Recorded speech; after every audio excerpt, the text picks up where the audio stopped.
that I've ever seen. Like he mastered the basic shit. You know what I'm saying? Like when I look at him fight, like he mastered the basic. Like he doesn't have like he's not fancy with it, but he's very technical, like very like So I gotta do it because I know we could talk boxing, but you know I'm Segway King. Okay. It's mastered the technical. Okay, so you know where I'm about to go. Yep. So oh shit. So that inverse, which I'm saying, we talk about because I know what you say about Errol Spence. I know about how you go. You know, I think he's really good at the technicalities and he's got the basics down to a T. He has mastered that stuff. And when you look at him, he's got every technique correct and he can do it all really well. But you had a butt coming. But me? You talking about me? That's what we say about Eminem, right? But that's what Otis said, but I agree with him. So I was like, so you say, see how he chopped up words? That's what he. No, he the one that said it. Yeah, I said it. He the one that said it. I disagree with him. I was like, you know what? You might be right. I mean, he's very good at putting words together. You're like, blah, blah, blah, blah. You're like, okay, that shit sound dope. This shit sound amazing. Like, what the fuck are you talking about? Then you get the lyrics in front of you, though. It's like, oh, this is what the fuck had me hyped? Oh, man. So I got some my shit is like this though. I read your review, Otis. I read your review of every track. So I'll be honest with you. That particular track of M, I forget the name of it. I gotta look it up. In fact, you know, it's called EPMD. EPMD, yeah, it is EPMD. That's right. So I listened to it once, and I was trying to rock with M on it a little bit, and then the ending, I was just like, you know what, trash. I can't do it. I haven't run it back yet. I'll run back. I think everything else on here, but I can't run that back. That's what I said in my review too. Like, yeah, Eminem did what he does, but I don't see myself playing this song to the end again. Like, I'm not gonna sit through this verse anymore. So technically sound. That's what he technically sound, right? Yeah, if you're just looking at it from a surface level, if you really aren't getting into the lyrics and you just basing it off of how it sounds, oh man, he's one of the coldest. But yeah, man, once you put the microscope to that shit, it's a different story. He had them first two albums. I mean, I remember when they dropped. I was in high school and then out of high school. They were hot for the moment. It was cool. Marshall Mathers LP, you know, still got some bangers on it. I don't know about bangers. I mean, they got no bangers. No, remember me. I'd say that's the only banger. And it's really because of Sticky Fingers. You don't think there's Stan is pretty dope. I like Stan as far as like his deep song. I mean, that's the only deep song he has, really. Yeah. Hold on. Yeah, but all right. So hold on. Because I want to make sure. Really? I mean, but none of his shit you could bump. Bitch Please too. Okay, that one's good. But that's because it's somebody else carrying it though. Yeah, don't listen to Eminem's verse on that shit. It's not. You got Dre, you got Snoop, you got Exhibit, you got other cats carrying it. You know what I mean? You got Nate on the hook. Yeah, I disagree with you. Right. I disagree with you. I didn't say I disagree with you. Because here's why I think, you know what I'm saying, I agree, because like Eminem's his music, you're not playing it at parties, you know, you're not bumping in your car. I mean, like it's not deep lyrically, yeah, like technically, yeah, you like, okay, he put words together, but like it doesn't have replay value like that. You know what I mean? Wait, so if we go with, I want to figure this out. I'm looking at my phone. If we go with Eminem songs you would play at a party right now, is there one? I have one that I'll play. I would play it as a joke, strictly for laughs, but not for like I want to entertain the crowd with this. But it's that coward that the toing toing toing song where he's acting like a puppet. That I'd play like that. Yeah, I'd play that for laughs. But other than that, like I ain't playing any Eminem music, you know, to take seriously. There's one that you can play at a party. What was that? And I know Amara's gonna say, well, that's not because of M. Till I collapse. That's a workout song. You know, yeah, I keep hearing that too, and I don't know. I tried working out to that, and I'm just like, yeah, this don't make me want to go harder. I don't know. I don't like that song. That song is overrated as fuck to me. No, I like it for a workout song though. I ain't gonna lie. Like when I'm running, because I mean, you know, when I'm running, I get whatever I can, you know, kind of motivation I can. So, I mean, but if I'm lifting though, I ain't listening to that shit. I don't need it when I'm lifting. Just when I'm running. But I definitely ain't playing at no party though. Not that song. No, I can't think of any Eminem song I would play. Like, hey DJ, put that M on. Throw that Superman on. You're probably right. As I started listening to it, I was like, damn, that's. Now look, fine. That's how we felt about the M verse. How we feel about the Nas album in general, though. Like that's M in a nutshell. We just covered. That shit was, hey man, like I know King's Disease was fire as hell, but I just wasn't expecting this because you know the second album, whenever people drop an album with the same title with a different number on it as a sequel, it never matches. It never lives up to its predecessor. And King's Disease 2, man, that shit is just as good, if not better, than King's Disease 1. I was totally impressed with Nas's ability to, you know, to keep his sound fresh. He didn't really fall into his comfort zone too much on this, as much as he did in his other albums. And 40 side, man. Fuck. 40 side. I was like, wait, what? Yeah. Who Nas? Okay. Yeah, that one hit me too. I ain't gonna lie, because I'm a Nas fan, and that one was different. That was when it picked up for me, that 40 side, yep.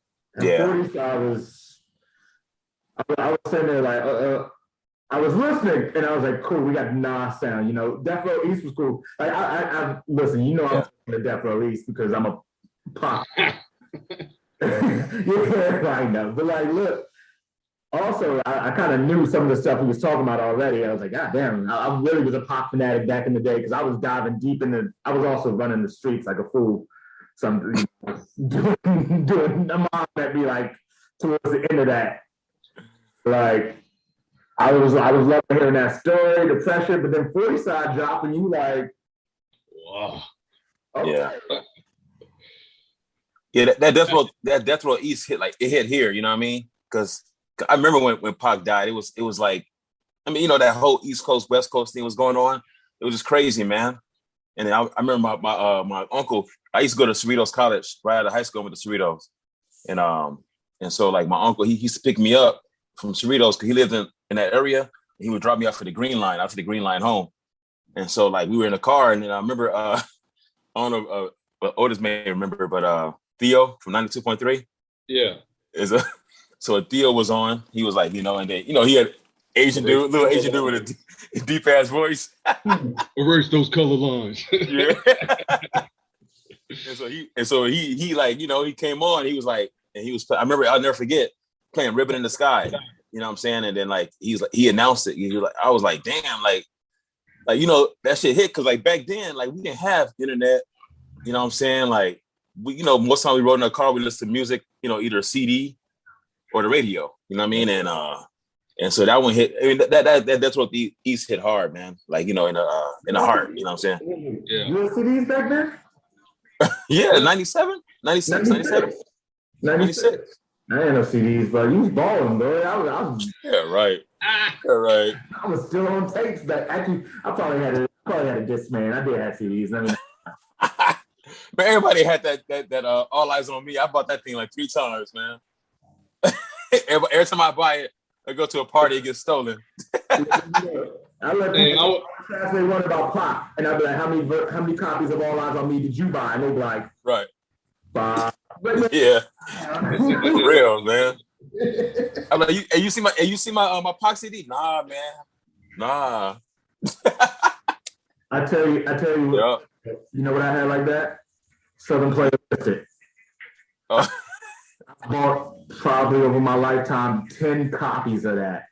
Damn. I had the first one I had was a bootleg tape. My sister went to college in Atlanta, and I went down there. Southern Playalistic had not dropped. She used to hang out with them dudes. I had no clue. Her boyfriend was in the marching band, and they grew up next to the big boy. She was like, "Oh yeah, I was at Six Flags with Andre and Antoine," and I'm like, "Who? Wait, what?" Like I found this out years later. I was she used to see Pac every day on the yard, and didn't tell me till years later. But like I had that Outkast tape.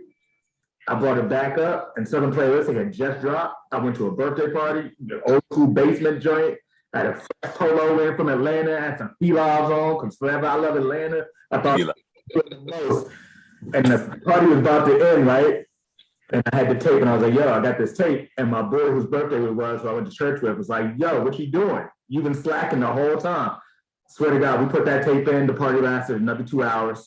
We rolled the drink twice, dancing in the basement, you know, parents upstairs doing whatever. I ain't see that tape again. That was his. And then continued from there. Every time I got a Southern Playalistic CD or tape. I got it. Oh. Yeah, that shit was classic, man. Straight up. So you think the Nas is equal? Those King's Disease. I do. At the very least, they're equal. Oh, really? I don't think so. Yeah, I need a few spins first. You know what I mean? But on first spin, it was pretty good. I think I need a few spins because, like, I really like King's Disease a lot. I did too. Like through and through, I'm looking at the track list, and there's not a joint really that I'm like actively would skip. I'm gonna need a few more spins before I make a decision. But I mean, so far it's good. It's different, you know. But what's your favorite track? I'm gonna say 40 side because it's not what I expect from Nas. Even though I think he tried something like that, or you know, jumping out, you know, his norm and what was that weak ass album he had? Hip Hop Is Dead. No, not that one. Life Is Good. No, his third album. No, his fourth. Nostradamus. There you go. That was his worst album ever, man. See, I stand on Nostradamus, though. I don't care. That's nostalgia. Yeah, that's all that is. Yeah, that album was garbage, man. I mean, I can't defend Nas on that one. Nas won't defend Nas on that one. I like Nostradamus. You remember the single, bro? I'm Nostradamus. The fuck out of here. Nostradamus. That shit was horrible, bro. Look. Project Windows, Ravon Isley. That was a good little joint. Shoot 'em up. Storytelling. God Love Us. Nah, man. You owe me? Nah, I just didn't like that album, man. I mean, you named 2 songs out of 15. Yeah. What was that song? What was that song when he tried rapping fast? It was just different. Is it Big Girl? That was on I Am. That was a Get Yours, I think. I was a huge Bone Thug fan, so every time a nigga did speed rap, I was all over that shit. I think you're talking about I Am. But Big y'all remember Big Girl? I hate to get off track on Nas, but yeah, I remember that one. Yes.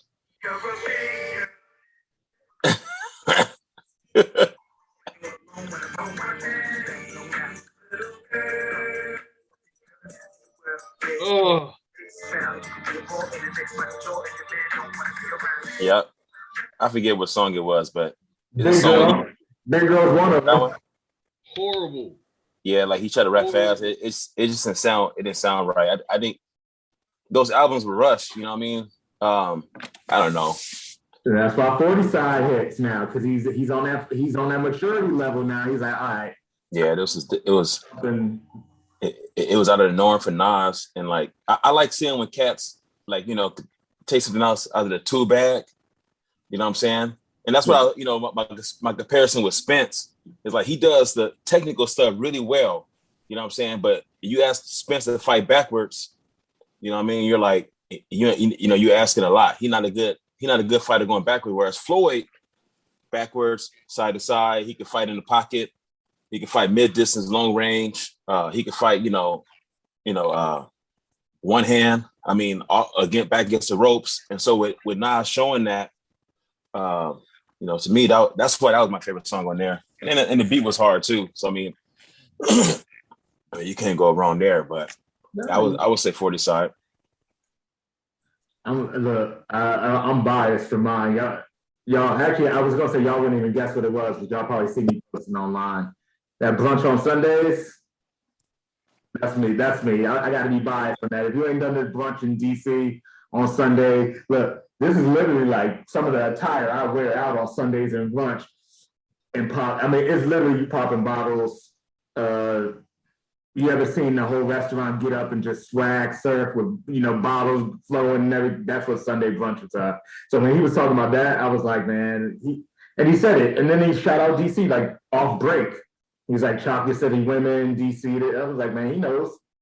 Yeah. But for me, with me for a little bit. It's probably not my favorite track long term, but right now it's hidden.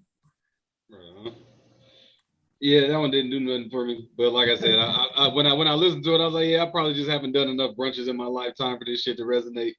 But yeah, man, I think mine was either 40 side or store run. I really like store run. Just the content and the beat. It was just fire as hell through and through. And I never really considered Nas as my personal GOAT. I always gave that to Jay. But seeing how he's coming with it later in his career and he's able to switch his style up and just keep this shit fresh, like, oh man, he's about to snatch that shit right out of Jay's hand. And ain't nothing Jay can do about it. I don't give a shit, bro. I don't give a damn how many classics Jay-Z got. What Nas is doing later in his career is something that I don't think really any musician has done this late in their career. After like 30 years of making music and you're still coming with new shit that is better than your old shit. I'm gonna just correct you. You said any musician. And I'm gonna say more so any like hip hop or rap musician. Who you got?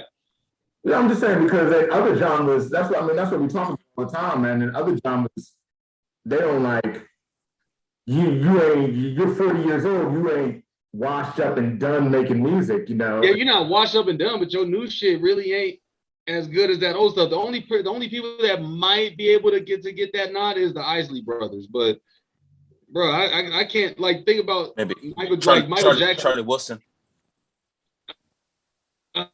Charlie Wilson.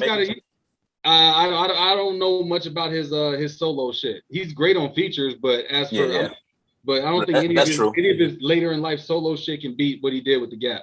Right. He had that one big album right when he was doing all the features with Snoop, Justin Timberlake. He had that first name Charlie, last name Wilson, or some shit like that. Yeah, but it was cool. Yeah, but none of us mess with that Gap stuff though. No. His Gap band stuff was legit. So I mean, what about Smokey Robinson, man? That rap man, sit down. That gang shit. Don't bring that up. I love Smokey to death, man. Don't ever bring I was like, no, Smokey, don't do it. Oh man. Oh, I had to. Yeah. All right, so I think Amar, you gotta be the tiebreak here though. I like No Phony Love on the Nas joint with Charlie Wilson. Otis, you didn't like it. It was whatever. I can skip that one for sure. What you think about? It was cool. I'll give it another listen. I mean, I like Charlie Wilson. You know what I mean? So, I mean, I'm always gonna give him a little love, like the was it Car 85 and King Disease. Sounded, his voice sounded dope on that one. But I'm gonna give it another listen. I mean, at first listen, it was all right. I wasn't too impressed with that song, but Maybe it was bad placement because it came after like a string of all the best songs on the album. There was like maybe 3 or 4 songs in Pro that were just absolute fire. And then he came with No Phony Love, and it was just like, yeah, this one ain't really up to par based off of what I just heard. Nobody's the one right before it with Lauryn Hill. Yo, I was hella surprised that she was able to do what she did. If she wrote it, she wrote it. Because nigga, she got the reputation of not writing her shit. Like, come on. And she been on crack too, man. So I was impressed, man. Out of left field. I was impressed. You one of the people she was. Damn. Don't do that. From somebody to go from hitting the pipe to hitting the mic, it's pretty dope. I'm not gonna lie, man. I'm not even. I'm just saying. I don't even want to touch that one. Look, I love Lauryn Hill. I'm gonna just leave it alone, man. Oh, that came out of left field, yo. I like Lauryn Hill too, bro, but look, she's been getting overhyped all these years. Like when niggas was doing a top 25 list and she was on everybody's, but Missy wasn't on anybody's. Get the fuck out of here, bro. Lauryn Hill had one album solo, and then the rest of the shit was like her Fuji shit. But Fuji's had multiple albums, but they don't. The Fugees as a group only had one good album. Her track record really ain't all that great. And that translator album, you didn't. And on Miss Ash, she was singing most of the time. Yeah. You know what I'm saying? Exactly. Most of those are like songs where she's singing. So yeah, where the fuck is this top 25 MC shit come from? I mean, it was a dope album, but yeah, she's not MCing on it. I mean, she went hard on Fugees. I ain't gonna lie, the score. Y'all want me? She went hard on that. She is the best rapper in the Fugees, but that is not saying much. Y'all want me much at all.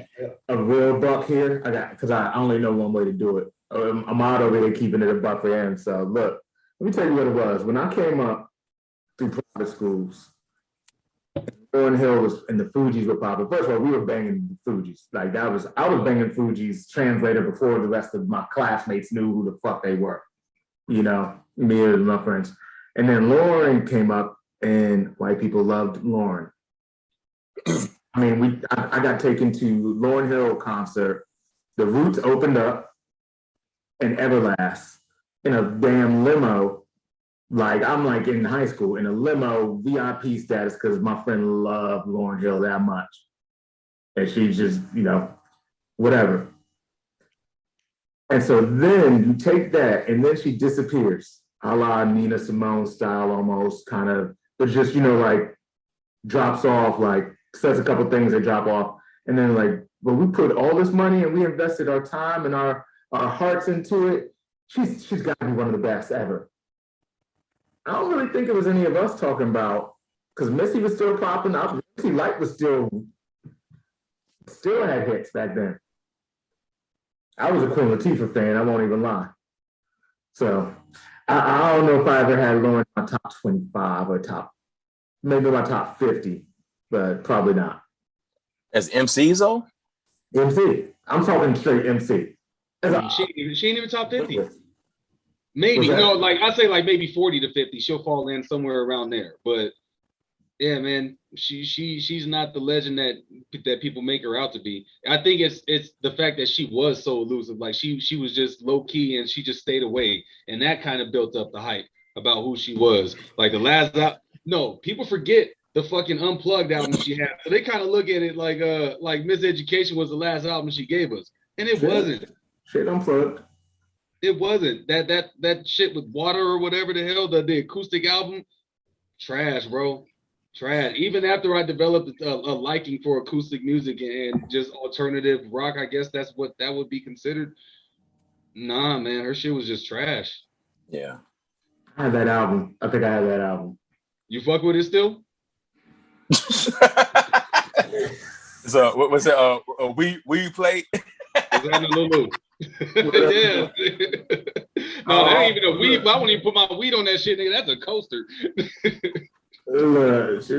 I'll never do Miss,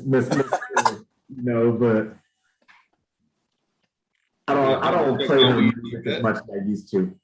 Look, I got on the radio. I got on the radio when Everything dropped.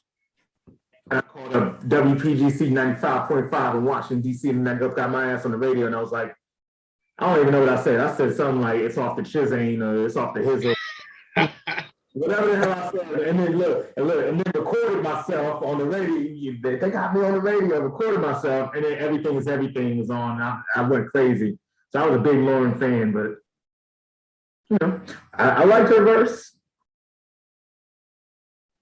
Yeah, her verse was solid as fuck. But let me stop with my disrespect and talking shit. She came with it. Her verse was dope as fuck, bro. I was hella impressed. Yeah, it was. Thank you. And I think she was talking to us in the beginning of her verse too. What she say? What was the reference? Because we talking about her verses and you know that kind of like the legend of her, which goes into like the attendance, you know, and her showing up on time and everything. And she's like, I might saying that you worry about my lateness. Yeah, we talking about when she dropped something and everything. Oh, you don't worry about your lateness. I pay for that damn ticket. Time is money, man. You can't sit Hell yeah. You know got babysitters and shit. Like, right. Shit, boy. You know what I'm saying? Like, y'all ain't buying the ticket to go see Miss Lauren Hill anyway. I will. I already seen her. I seen her once. I was good. I don't need to do it again. Yeah. I saw her and Erykah Badu once, and I'm good. Hey, Ahmad, is that when you found the Lord? Because remember, I knew you before you found the Lord. Because many men have found Erykah Badu and Lauryn Hill and changed their ways. Yeah, there's some crazy women, man. What's the name tied up with her? Not Big Boy.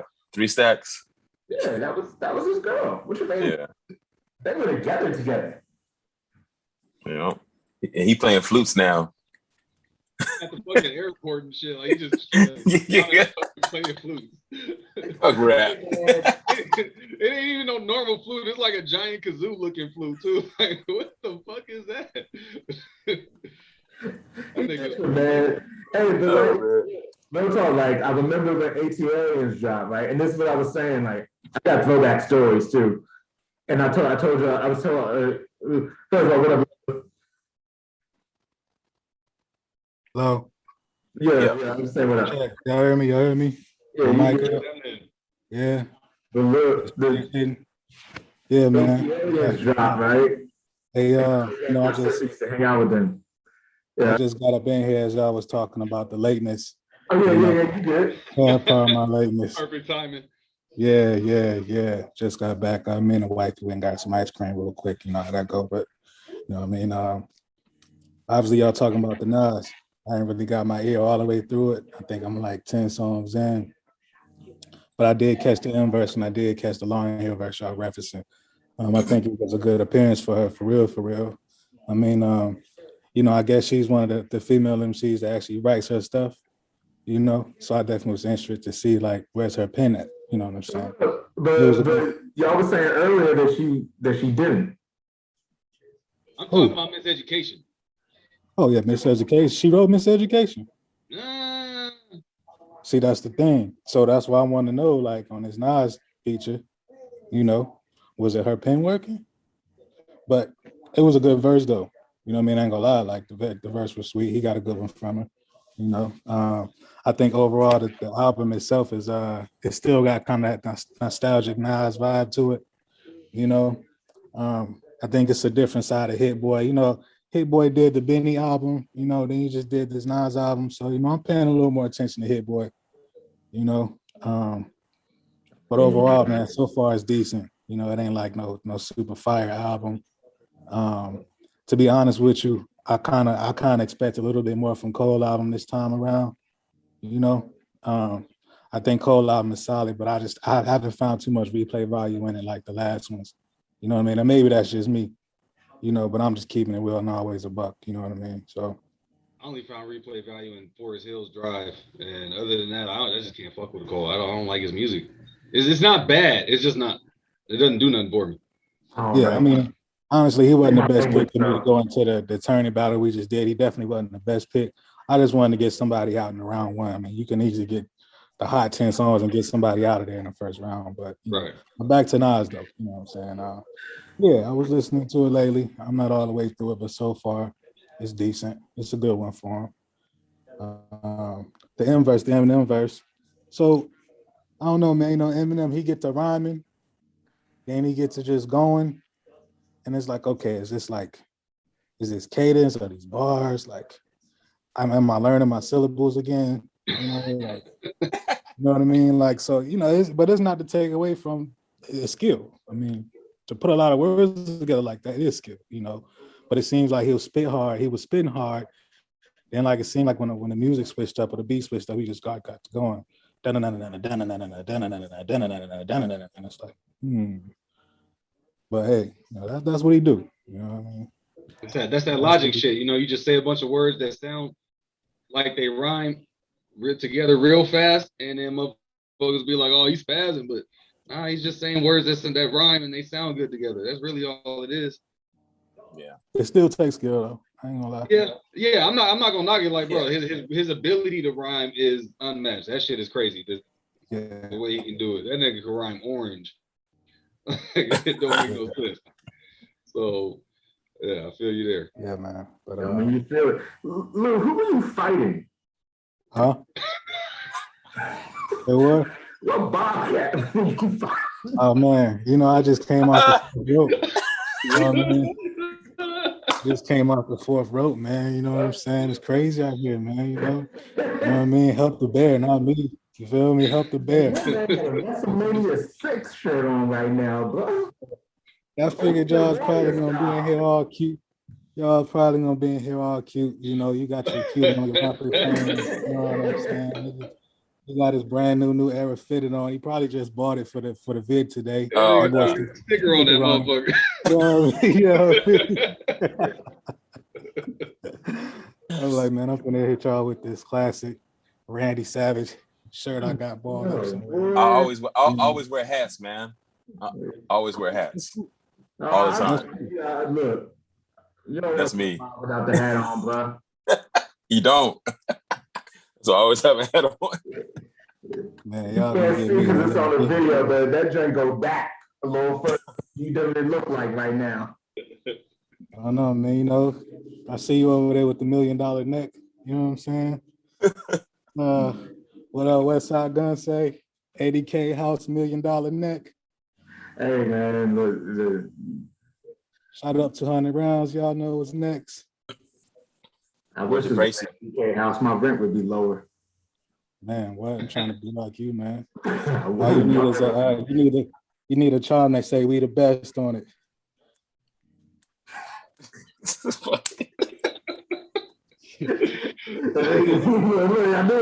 Look, from a wrestling match, you fair game.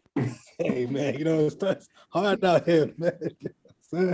You might catch me on my backyard wrestling, trying to make a few buckets, man. I got bills to pay. I was just about to ask what you're doing out there in Tennessee. This nigga on tour, on a wrestling tour. Huh? That's what's happening. I ain't know. That is where they train at. They train at certain states. Shoot, man, get it how you live, man. You know what I mean? But yeah, man, I'm just chilling in the lab, man. Just got back in the crib, and That's where you stay now. You stay in Tennessee now? Yeah. I moved down here early this year. That's what's up. Early this year. So I'm man, it's hot down here, man. Like, yeah, bro. You in the trust. I thought the chicken sandwiches was hot, like the Nashville hot. Like, no, it's hot for real. Like, dog, the heat index was like 105 last week. Like, bro, 105. Like, why is weather even like that anymore, man? Like, I mean, bro, I'm in the desert, so that's kind of normal for me in the summer. But yeah, down there, I don't think that's normal.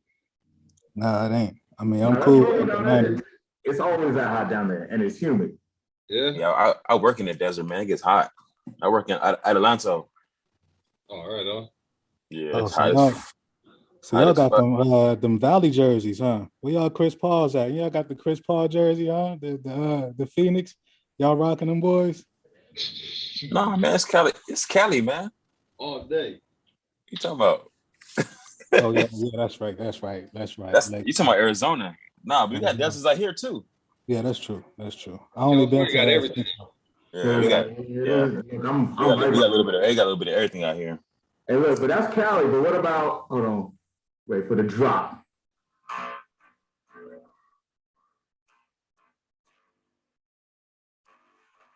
I think it snapped on it. Y'all know what this is. No, Ja Rule? No, wait. Hey, when they played that shit on that motherfucking verses, that probably got me the most hype. Like I didn't even realize I missed this song as much as I did when they started playing that shit. You gotta think about it. When that song dropped, that was at the height of the beef too. Like we were all listening to music, they were like, yo, they beefing. John 50 beefing, and all of a sudden John come out with a song with Fat Joe and Jada because they were all beefing. Right. Yeah. It wasn't the hardest diss track out of the whole joint though. But when they dropped it in the verses, man. Out of the whole verse. So you said hardest diss track of that beef? Yeah. Nah. What about back down? No, I said it wasn't the hardest diss track of that beef. Oh, okay. All right. Yeah, dude, Jada had harder joints. What about back then? He's factual. He came out with factual information there. Only part I didn't like is at the end it did that voice. They could let that shit out. With that Jeffrey Atkins. Yeah, that ruined the whole song for me. It made sense for the time. It was cool to make fun of gay people at the time. So yeah, no, I ain't talking about that. It was funny. It's just that it just ruined the song for me. He could just. Back to like clowning. Yeah, that was my point. Like it was cool to do it back then, so it didn't really throw the song off for me. It was fitting considering how he was going that job. Yeah. I mean, knowing 50, that's 50. Knowing 55, that's just 50. 50 bullies his friends. Like he don't care. Like he don't care. He don't care. Yeah. I don't think he was. I think the only one that he couldn't get to was Ross. I read Ross' book. I actually have it. Yeah, I don't think he really got to Ross. I don't think he really gonna see Ross for real. I mean, if he did, have you seen Ross's house, his plantation, his country? Yeah, they filmed that movie in there, man. That's crazy. Coming to America too. Ross is cool. Ross, count your money. I'm counting mine over here. And we're doing thighs now. Listen, man, that was a fucked up beat though, because they had baby mamas doing on pornos. Pinky and they Curtis dressed up in the pink mink and married. The baby mamas and the pornos, dog. That's fucking too far. But look though, when I was reading the book Hurricanes, right? And Ross was saying like the thing with 50 is, Ross was saying he could go to New York and shoot videos. Like 50 can't go down to Miami and be in Miami like Ross could be in New York. You know what I'm saying? So Ross was saying like, at first he was trying to just like ignore 50 a little bit because he was getting used to the social media thing. And so he was like, but he started taking it serious when he saw 50 at the game with his son and his baby mom. And so that's when he was like, okay, me and 50 gonna really have some problems. You know what I'm saying? But I mean, Ross was just saying like, I guess he was like, I don't even know how the photos got out of him working at that facility, that correction facility or whatever. He was like, it was just a gig, like low key to keep some money going. He wasn't really like invested into like the law system and all that shit. So, I mean, the book is really good though. I was just about to ask that. So he brushed it off just like that. He didn't really go into detail to talk about how much time he spent as a corrections officer. Yeah, he said it wasn't really no time. Like it wasn't, it wasn't like a full-time gig he was into. So he was saying like, now look, hold on, because Florida different. And I know it. Yeah, we all know that. Yeah, everybody's American know that shit. Now. So I was like, the many places I've lived, Miami's one, and like, so my homeboy down there was a paratrooper, Army, the whole nine. Police officer, volunteer police officer, Miami Beach police officer. But at the same time, some of the stuff he was into, it was one of those, he was like, nah, this is who I am. I do this for my money up front because since I was in the Army, I can be a police officer. I can be like blah, blah, blah, and I'm good over here. But over here on this side, and if you know Miami, the beach and the city, totally. The videos you shoot, you can shoot them on the beach. You get into the city and it ain't going down like that. So I could see about 50 can't go there, man. That's what Ross was saying. Ross was saying like 50 kind of corny, like he's lame. He does stuff for attention. That's what his whole style is built on. So he was like, he pointed out some of the shots he sent in his music. You know what I'm saying? Like it's a real good book. Hurricanes is dope. Anybody should pick that up if you're a hip hop listener or you just want to know more about the story of who he is. I didn't even know he wrote like 90% of Trina's first album. I didn't even know that. Yo, he had this line. He said had sessions with Yeezy before his mouth wired. I always wondered if that shit was true. Yeah, he talked about that. So that's just crazy. Like by him saying that, since you're saying he's talking about it, I guess it is true. But it just blew my mind that he was in the game for that long. Like damn, before 2002, before 2003, Ross was doing some shit in the industry. That's crazy. That was back when they had Jack the Rapper convention down in Miami. Yeah, he was saying in a book they used to freestyle. He met Ye when Ye was still on his backpack in pink polo. Yeah. He said they was somewhere recording and him and Ye used to freestyle like over like a lunch hour or something. They used to have like a cipher. So that was like real like factual stuff. But he also said when Ye was recording Beautiful Dark Twisted Fantasy with Monster, he said he wanted to know like this whole time if Nicki really wrote her own stuff. And so he was saying like he saw Nicki sit in there and write her own verse. And he was saying when he did Devil in a New Dress, he gave his verse because Kanye had all these rules and stuff. They flew out. Kanye had all these rules at this session. And he gave up his verse and Kanye told him he could do better. And Ross was like, yo, like it's not a lot of cats that could tell me, rewrite my verse, so I wasn't good enough. But he was like, I had to own myself because this is Kanye. And you talking about Devil in the Blue Dress? Yeah. Devil in the New Dress? Yeah, and that shit still wasn't good enough. Excuse me for a second, y'all. Well, stop that and take over real quick. I thought it was a fire verse. I thought it was a fire verse. So whatever he wrote before, and Ye told him. He got his way of working, man. And I don't know what y'all think about what's going on right now. With the Donda album and all that, but he different. Man, first thing I want to say about Donda is just about damn time. I mean, I know it's probably, we done heard about Donda probably been in the works since as long as, what's the Dre joint? Detox. Yeah, so like Detox and Donda. Hold on. He came out of his worst. Yeah, the Detox coming. He like all roided up. Yeah. He still ain't coming yet. Still ain't here. So you're not criticizing him for it though, right? You just happy to hear it. I mean, I'm happy to hear it, but I think it's I think he got the sunken place maybe now.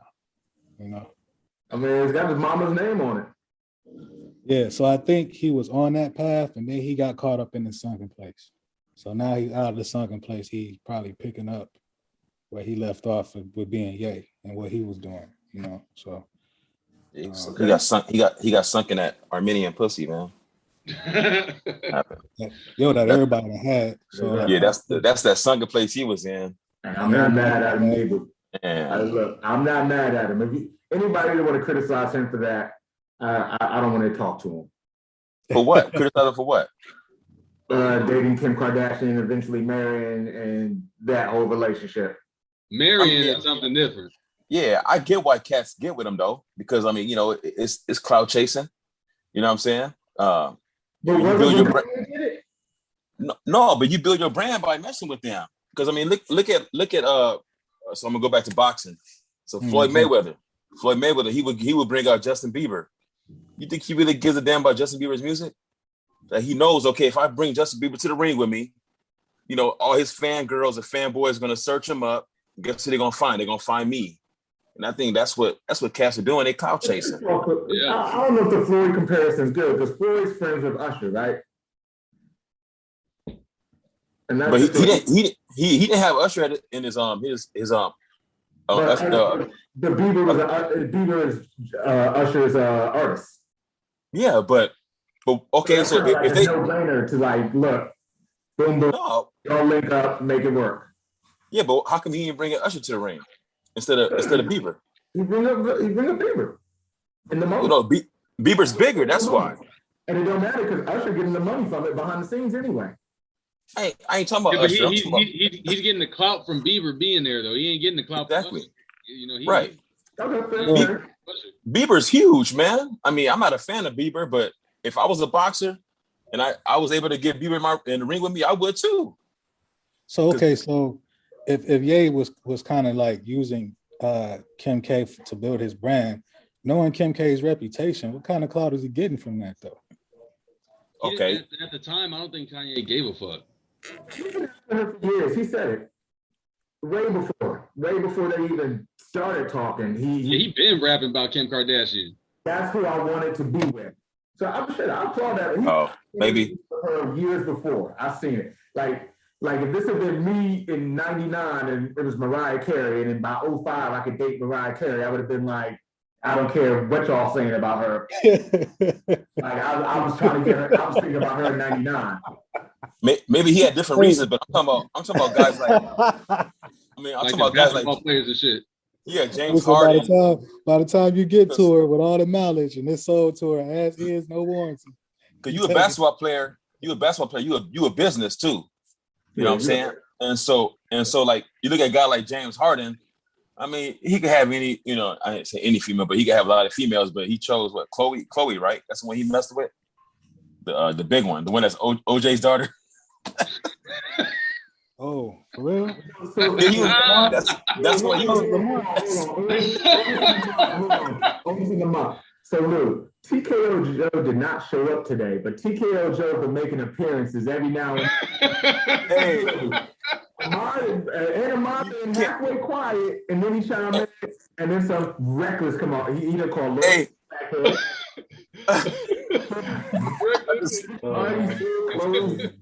big one that OJ's daughter.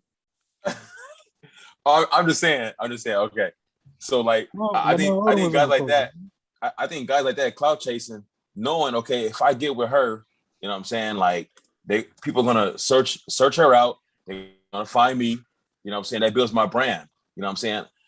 I mean, a guy like LeBron doesn't have to date any of them because LeBron's big, and I don't even think Kanye had to either. But a guy like James Harden, I see why they do it. No, I disagree with you. I think there are other names you can drop who aren't as. James Harden is very skilled in basketball. I think he's cool no matter what. I think yes, his brand, yes. But that people don't.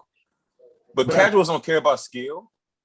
I know, but I think there's other people that are better examples. That's all I'm saying. I'm not saying it's wrong. I'm saying I think there are other people that are better examples than James Harden. James Harden's brand is the step back. Everybody's doing a step back jumping now. Yeah, kids, like little kids talking about a step back. You can't even you know what I mean? Like, what you know about a step back jumper? Like, I ain't even gonna lie. Like, when I was in high school and playing ball, like, what a step back jumper, man, we would have clowned you. Like, what is that? Like, that looks so corny, but like, because of Harden, everybody wants to take 2 dribbles, take their little step back. But and that's crazy to say that, you know what I mean? Like the clothes. I never thought about it like that. I never thought about that. I'm not saying any Kardashian is gonna put you somewhere. I did. Yeah, I think I did their cloud chasing personally, and I think it's okay. You know what I'm saying? If I was trying to build a brand, I always do the same thing. You know what I'm saying? If I know, okay, if I date one of these chicks, they got their own show. I'm gonna be appearing on this show. You're like, who's this dude she's with? They're gonna look me up. James Harden is tall, even though he don't look tall on the court. He's really tall. These cats are tall. Like you see, okay, who's this tall black, cat or whatever? Look him up. Boom, James Harden or Kyle Kuzma, whoever else they dated. I don't know. Every other. Black hey, so you talking about James Harden using Kim to clout chase, and Lulu, you said that he didn't need to do that shit. So you think he's just best friends with Lil Baby just because, or you think that's part of this clout chasing thing? And he's just like, yeah, I'm not gonna fuck around and get in a relationship. I'll just have a bromance. Well, I mean, so because it's kind of weird how them two just like click up the way they click up. I mean, here's the thing though. Out of the blue, huh? Here's the thing though. Like, I feel like, you know, of course they're not coincidentally friends, but I think the rap scene and the basketball scene is so close. You know, you look at LeBron; he was on tour with Jay-Z. Like, you know what I'm saying? Like, so I think it's just that kind of relationship. Obviously, you listen to his music before the game. You know, being a superstar player, like, you know what I mean? I guess it's easy to relate to some of your fans. But I do think, you know, going as far as going to jail together in Paris, like if he was really my dog, we both would have been in jail in Paris. You know what I mean? Like, you know, I guess Lil Baby got locked up, but Harden got away. Yeah, they was in Paris and Baby got locked up. He has some green on him. But look, I think here's my issue though. I think the word clout chasing and what we're talking about different with certain people. Because I think there's building a brand, and then I think there's clout chasing. I think there can be some overlapping. But like James Harden can hoop, you know, Kanye raps, you know, produces really well. All these people who have other skills, like I'm just using those two, but all these people who have other skills that are on that high level. Now, when they link up with somebody, like when they go hang out with Lil Baby, or hook up with a Kardashian or whatever, it's not because they can't do other things. It is building their brand. But the people who are trash ass rappers who don't have that big following, but they can get on with a Kardashian date or whatever. I think that's clout chasing. Now that I don't like. The other one I think is just building your business. You just spreading your brand. You got skill over here. And these people who like watch hoops, we know you can hoop. I get your brand so people who know you can, who don't watch basketball know who you are and all that other stuff. That's cool. That's fine. But if you was a Chris Humphries, Kim married Chris Humphries. We forget about that. He was with church. That's true. She married him because he was an NBA player. He was a starter. And then she was like, this, and they didn't work out. One, because she was like, wait, you're not on my plan? To like, we supposed to use each other to build each other up. Mm-hmm. And I can't do nothing off of you. Yeah, like that was real quick. He was like, I'm out because I don't want to do all the things that they want to do. But you can't help her. You never made an all-star team. Yeah, I definitely think you got to have a couple M's in your pocket for her to entertain you too. So part of that whole Kardashian clan is chasing the money too. I think so. Well, they for sure clout chasing. And I mean, maybe I'm using the word clout chasing a little loosely, but what I mean is building a brand. You know, attaching your name or your face to somebody else. You know what I'm saying, who has a big brand as well. You know, a bigger brand than you, and you know, riding that too. Ain't nothing wrong with that. You know, I don't think there's nothing wrong with that. Hey, especially like you got, huh? I'm gonna just cut us off real quick, just because I just realized, even though we was in the moment, I'm a little high. We've been way too many times saying the Kardashians and talking about in the past. Hey, real talk. My bad. We got into that. We was talking about Kanye, you know. Yeah, clout. If we're gonna talk about Kanye, let's talk about the fucking failure of Donda and all this other shit that this motherfucker's putting on the show just to release nothing. Hey, what the fuck is going on there? Oh, it didn't come out? Nah. It was supposed to come out on the 6th, right? It was supposed to. I saw something about the 15th or something like that. This nigga still chilling in the locker room with his fucking crazy ass shoes. Oh, I thought it was mask with the spike jacket looking like Hellraiser. It was supposed to be. Look, and Hit Boy, y'all heard Hit Boy the other night? Hey, that was a little bit unnecessary. You know, you out there shining with Nas. What the fuck are you giving any attention to Kanye for when that is a you and Nas moment? That was a little bit unnecessary, but whatever. He ain't wrong. He didn't say anything wrong, but it just wasn't. It wasn't needed. I'm always curious because we never know what gets said. We see those clips, we never know what's behind it. You know, so you think it's unnecessary. I might think it's unnecessary, but there might have been something else we don't even know about. Apparently Kanye stopped fucking with him because he started working with Beyonce. That's the story behind it. That's right. I forgot about that. You're right. I forgot. What? I forgot about that. Yeah, it's just all some weirdo shit, bro. Like all the way around, it's just some weirdo shit. Start working with Beyonce. Yeah, so Hit Boy was signed to Kanye. He did Click and a couple other tracks for Kanye, and then I guess Hit Boy linked up with Beyonce and gave her a couple beats, and Kanye felt some kind of way about that shit, so he stopped buying beats from Hit Boy. I read that. I forgot I read that. Yeah, and that's okay. So there you go. So it might have been unnecessary. I understand why you think it's unnecessary, but Hit Boy was like, you know what? Fuck that nigga. I don't understand. First of all, why is Kanye West like the GOAT producer buying any type of production from anybody else? I see nowadays when I give Kanye credit as a producer, I say Kanye's team because he doesn't really do shit by himself anymore. And I don't think it's been that way for a very long time. And Hit Boy said that's what Hit Boy said. He said it was just me. It'd be me and Nas, just me and him in the studio. I make the beats. He writes the rhymes. We don't have a whole team. That's like that Eric B. and Rakim vibe right there. That's that real hip hop shit. Yeah. Yeah. It was. So is it like that with him and Benny? You think he did Benny album like that? Good question. Good question. Yeah, you have to check the credits, but I mean, shit, I wouldn't doubt it.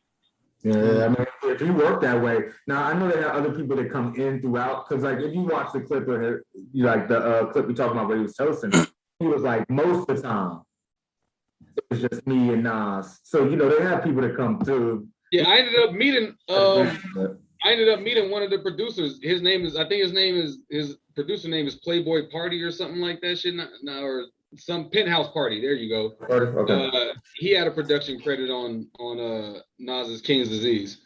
So yeah, it's not just Hit Boy all the time. For sure, I know that for sure. But I'm pretty sure these guys are getting credits when they are, giving their input. And that's a little different from the way some people do it or the way it used to be. Yeah, exactly. That kind of remind me of like the versus tourney that we have been doing and we on hip hop. Like, yo, if you got production credits, it's legit. Use a song.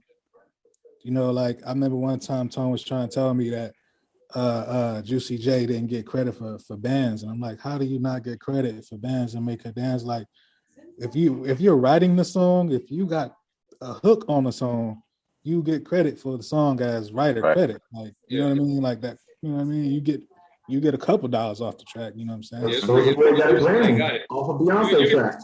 You can tell a nigga, hey man, make the hi-hat and boom, you can get yourself a production credit if you got the power to do it. Like you really don't have to do much to get these credits. Yeah. That's where I was stuck. I had Daz, and I went against Jimmy. He had Dre, but the thing is, Daz produced a lot of that stuff. He just didn't get credit for it.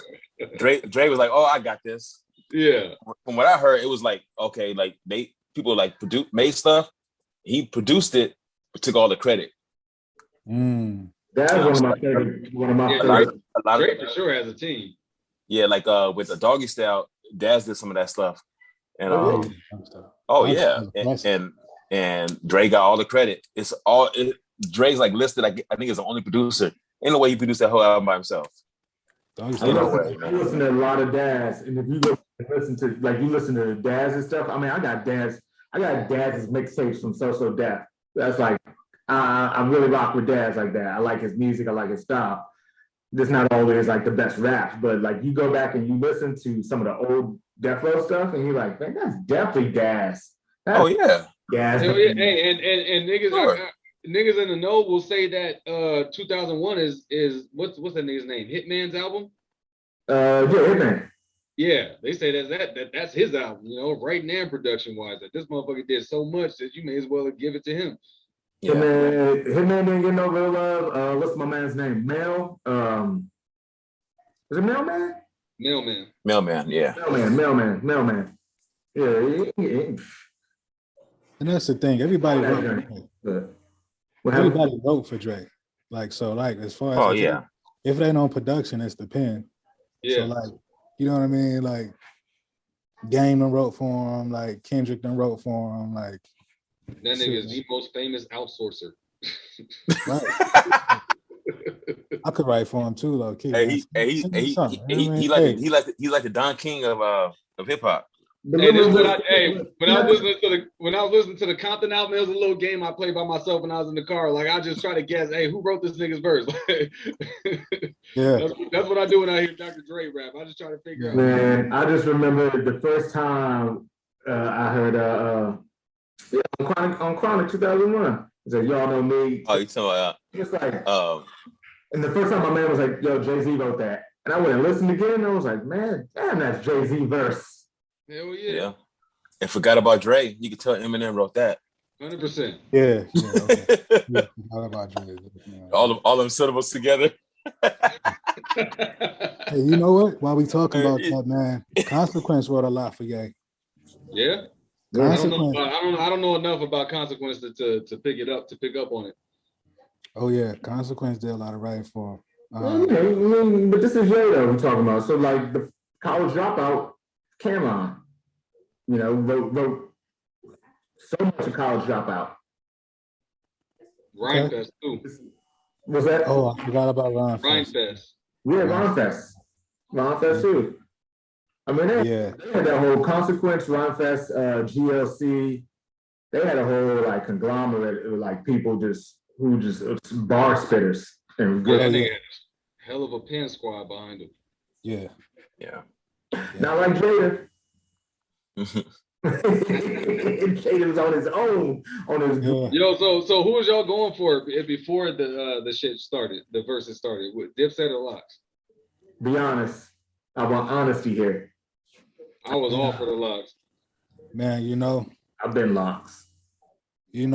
I remember. I mean, I've been Locks because of the influence on me, and I actually got like a sour kind of memory, right? So when I was working at Ralph Lauren, they had the Bad Boy tour, and Jadakiss and Styles came in the store, and I'm like, dang, like they walking around the store, and I'm looking at Kiss, you know what I'm saying? Like, yo, that's Kiss, like I'm like that, and so they didn't buy nothing, and I was on a register, so I'm like, dog, I didn't even get a chance to get like a what's up, Jada, like a pick, like not necessarily a stand moment or a fanboy moment, but at the same time, like.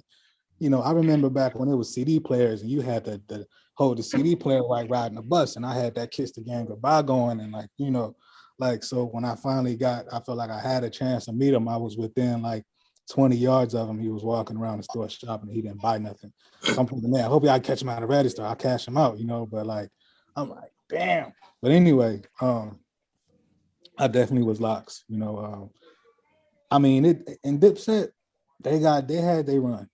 They had their run. But I think Jim Jones is pretty much holding it down for them though. His next album is solid. Yeah. I'm tired, man. You're talking about Kiss top 5 Dead or Alive. Styles, Gangsta and Gentleman is one of my favorite albums. Time is Money is one of my favorite albums from Styles. Like, so I think Styles make better albums than Kiss. And low key, some people say Styles might be better than Kiss overall, but either or, you don't want to smoke with either one of them. Listen, Styles was giving me that Redman vibe with a little bit of the Gangsta and the Gentleman over that Redman verse. Redman got up there and was like, listen, this is about hip hop, this is about bar spitting, and I'm gonna show you I ain't a backpacker like that. Like what y'all think of what is a backpacker, but this is where it comes from.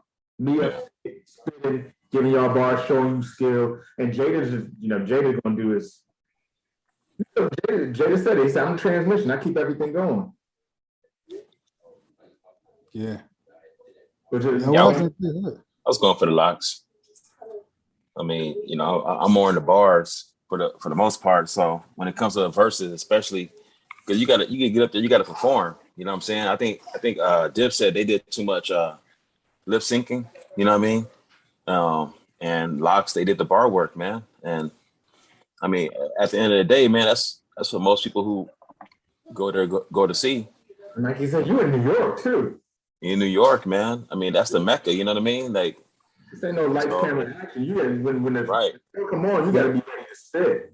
Yeah, they're not just pressing play. For y'all though. What y'all think about Jules? Let me tell you what I thought about Jules.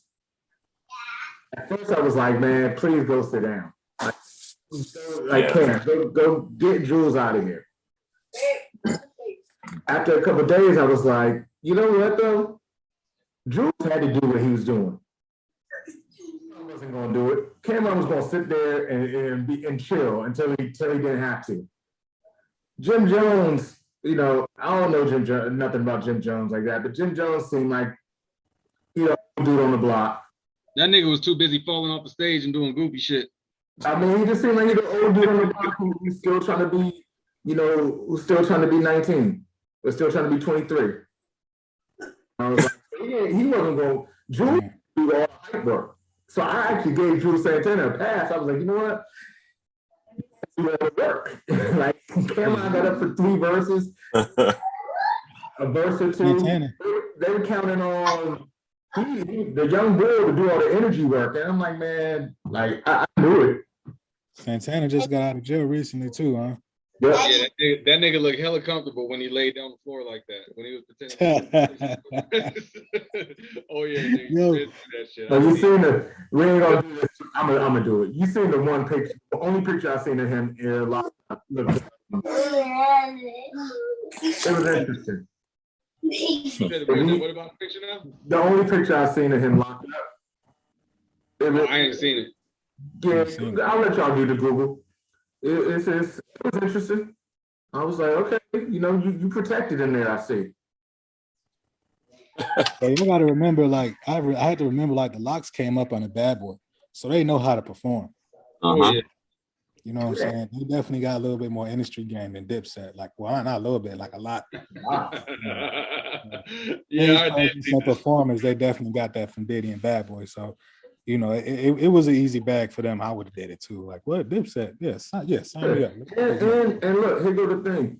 Understanding what they're talking about too. Like, if you know the streets, you know what he's talking about. When Jay was like, I'm in New York. Like, I ain't worried about none of this. Like, there's no problem. He's like, but I still live here.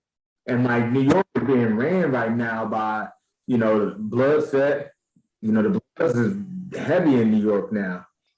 That's Dipset, Non-Trey. Like, I don't even know. I'm not even in the streets like that. I hear about some of them things, I think 6ix9ine. It's hood all the time. And he's like, they running around here, claiming Dipset because they Bloods. And Harlem, and they're everywhere in New York, kind of doing that. He's like, I'm still here, man. Like, all that is cool. I'm still right here in New York. I think 6ix9ine ruined it for New York Bloods, man. I mean, 6ix9ine ruined it for them boys, man. Like that whole 9-Trey gang and all that. Like, when he was dropping like Jim Jones and all them dimes and stuff, like, and it's like, man, this kid is still alive. He's still out here just doing like. Hell, I'm not afraid of blood no more now. Like shit, like you know what I mean? Like, we didn't say no city where you were at, right?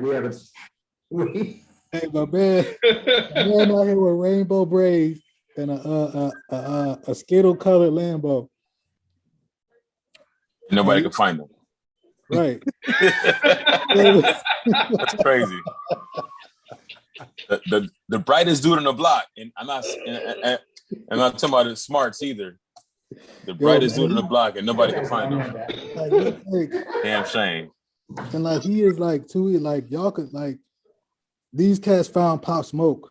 Right. Like rest in peace, Pop. Like I'm just not trying to put him out there like that, but I'm just saying like, what is 6ix9ine really untouchable? Like right. So the stuff he be pulling, like he be knocking. Like I mean, hey, whoever does something to them has to really be doing it for the cause, because I mean, this you automatically in trouble fucking with that. Yeah. So I don't know. I just kind of I ain't from that side of it, so I don't know. This is just me speaking as a civilian. I just think that it's common sense to not fuck with him. Yeah, I would ignore him too for real, but like I at least would snuff him or something one time, man. Like you know what I mean? But I definitely would something.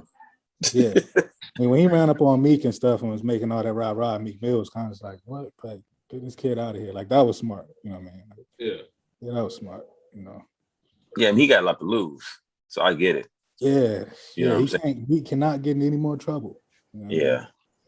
Yeah, man. But that whole blood gang and that 6ix9ine situation. Yeah, it's crazy. God. man. What's his like nine? What's it? Which gang is this? Which blood gang is this? I think it's 9 Trey, ain't it? 9 Trey. That's what I'm saying. And they in New York? Yeah. They have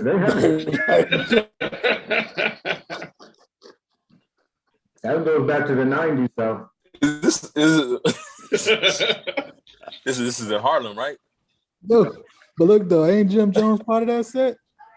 I don't know. I don't keep up with these. I'm in Cali, man. I don't keep up with all that over there. But all I know is they say like Billy's, and they say Billy, and we. So y'all kidnap this dude, throw him in the trunk, do all this, but now that he out and running for y'all can't do that again. Right. But like I said, though, you saw what happened last time them niggas kidnapped him. He told on all them motherfuckers. I'm telling you. I'm putting cases on all you bitches. That's what 6ix9ine said to me. That's the thing, man. You got to finish. 23-hour lockdown. Why can't people just leave him alone? Why are people still? I don't get it. I mean, I know we're talking about clout chasing, and so I get it, but hey, that's definitely clout chasing right there, man. Yeah, that's clout chasing. Clout chasing is Lil Mama getting on stage with Jay-Z and Alicia Keys. That's clout chasing. Hey, Fat Joe said he almost ran up on. Fat Joe said I almost had a Lil Mama moment and ran up on stage when Jada Kids dropped New York. Hey, Fat Joe, he couldn't contain himself. And they switched over to Fat Joe too. You can see it in his eyes. He was like, "Oh, nigga, I need to be up there." But he said, man, New York started dropping. The whole stadium looked at me, all Madison Square Garden looking at me. He said, man, I want to run up there on stage. Man, Fat Joe ain't running nowhere, man. Hey, with all the rest of the niggas on stage, he should have did that shit. Fat Joe, Slim Joe. He ain't running nowhere. So Fat Joe would have ran up on that stage. He'd have ran to the local bodega or something. That's it. It would have looked like one of them smack battles where niggas run up on the stage and everybody get all tangled up and you gotta pull people apart. Like, Nah. See, here's the thing about Fat Joe. He could DeMarco stage and it would have been just fine. Cause he's an OG on them streets. Yeah. All that red you saw in there. Hey, now that's a rapper story. That's a rapper story that I really am interested in finding out about because I don't understand how Fat Joe has remained relevant and popular throughout all this time, and he's never really been that great of a rapper. But he does make some good collabs. He does have enough clout to get his hands on some hits. But what else is it about him? So yeah, I'm interested in that dude's life story. So early on, was with the DITC crew. He was on that, yeah. In the crates, he came up with Big L and Lord Finesse and what's the other guy's name? Yeah, I'm aware of all that, but he still wasn't that good of a rapper. He wasn't. And these niggas was hard. So it's like, damn, like, what is it about him that's making y'all dope ass rappers keep this mediocre cat around? It's got to be something else.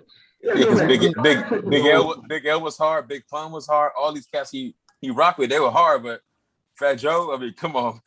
Yeah, right. Like, you gotta go back in the day and check Fat Joe's resume. His old stuff. Jealous Ones, Envy, Jealous Ones, Envy. Pete say check his resume. You heard it. Like, you heard it here. Pete say check his resume.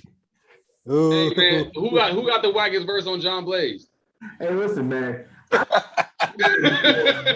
When I be on the East Coast, I be in DC and New York way more than y'all. I don't know when the last time y'all was there, but y'all ain't gonna be on here having me talking bad and I can't go home.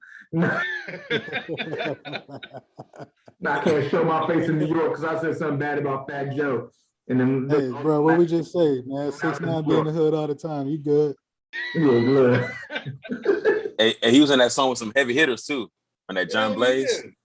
Yeah. Yeah, I mean, that's still one of my favorite songs to this day. I give him credit. It's a Fat Joe song. He's the one that made that shit happen. But you can skip his shit anytime.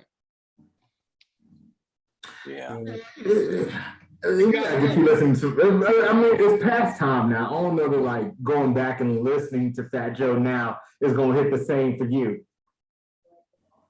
Y'all probably didn't get a lot of that like early, like mid '90s Fat Joe. So that Terror Squad. Nah. You gotta flow, Joe. You gotta let him know all that. I mean, we was listening. Yeah, I heard that shit. We had deep cover. What else does this motherfucker have? We didn't heard it all. Hey, so he ain't like no Khaled. You know what I mean? Like I get Khaled put a lot of work in. Like but I don't know if Here go the thing though. So I don't know if y'all know, without Fat Joe, Khaled probably don't get to where he's at. Khaled put in a lot of work. Without Fat Joe, Khaled? Yeah, do you not? Oh, y'all don't know that history? No. I seen Shotters and like. So Khaled was so I moved to Miami in 90, full time in 98, basically. 99. Khaled was still like underground radio DJ. Like Miami still had bootleg radio stations, right? Like you do. One week it was on 94.5. You find the show on 94.5. The next week it's on 107.1 because they had to move for the FCC. So they had the bootleg radio station. Khaled was on one of them, and you already knew he was like getting big. He was in with Joe Pound. Raekwon used to be down there in Miami on the regular with the Zoes, with the Haitians. Khaled, Raekwon, Fat Joe, the whole Zoe Pound, and then like Latin Kings kind of deal. Like that's how Khaled really like came up. Through that, Fat Joe really started putting them on, started linking them up with some people, obviously. And then at that time, Cash Money was coming up, and they were in Miami all the time for concerts and all this other stuff. So it just kind of all came together that way. But yeah, Fat Joe he was really like, I mess with Khaled, I'm putting him on the map. Because Khaled was a Middle Eastern dude who played reggae music, who was cool with all the islanders, all the Jamaicans. He played mostly reggae music as a DJ. He played a lot. That's why you hear Khaled put Ross on. What's that? Khaled put Ross on. Yeah. I mean, yeah, for the most part. Yeah. Because Ross was with that slip and slide movement for a minute. Yeah, they wanted Ross to be slip and slide, but Ross was like, I'm not a slip and slide rapper. Yeah. Slip and slide, nigga. You named your fucking record company Slip and Slide. Goddamn. I mean, it came from that loop. Hey man, those are fun as a kid. I know. Slide. It's a fucking toy, though. Yeah. Oh man, these are fucking 90s names. That's all. Take to the house. You put those swim trunks on and. Hey, you gotta put soap on that motherfucker so you can make it all the way down. Hit it with the joy. Like, boy, why your slipper sauce smell like lemon scent joy, boy? It better be joy and Ajax. You put that Ajax on, that's a whole nother problem. Oh, that Ajax. Sting. Right, because Don was too expensive. Don is expensive. Well, you better get that joy of that Ajax. Hey, see, they're not waiting no Don on that. Hey, you just said all this stuff about Fat Joe putting people on, but you didn't say anything about his bars. You know what I'm saying? You know what I'm saying? That's why he said he wanted to know the story. Like, how is this dude relevant like that, putting people on? You know what I'm saying? Like, what has he done? Like, I mean, you're just like... Jealous One still in me. Check that album out. Oh, come on, man. I'm doing my homework, though. I'm glad you brought it up, so I'm going to do my homework on Fat Joe, because I mean, he was on Def Jam Vendetta, you know what I'm saying? So, I mean, I'll do my homework too, but that's like Nas coming out with Illmatic and then not dropping anything relevant, you know what I'm saying, for like 15, 20 years, but still running stuff. No, that's giving Joe too much credit. That's like Nas dropping Nostradamus and being that nigga for 15, 20 years. Oh man, Nostradamus. Well, I did give him too much credit, but yeah, like that's what I'm trying to say. But like, I mean, Fat Joe probably ghostwrite for people. It's gotta be something, bro. And I just want to know what it is. I just want to know what it is. Joe ain't ghostwriting for me. I don't mean to shit on him. Obviously, he plays a part in hip hop, but I just want to know what the fuck is like. Why? What is up with him? What's I got this. So. Fat Joe's like the Nick Cannon Nick Cannon of Your hip hop. manager come at you talking about, hey, I got this verse from Fat Joe. I think it'll sound great with shit if you spit this shit. Nigga, you fired. Who? Who? I'm gonna look at him like an owl too. Who? Who? Yeah, like this. Hey, Pete over here, mad as fuck. Like, y'all niggas gotta stop. We gotta put this out to the public. I show my face in New York again. You spit that Fat Joe verse and it sound like a Ja Rule verse. I'm through, man. Y'all.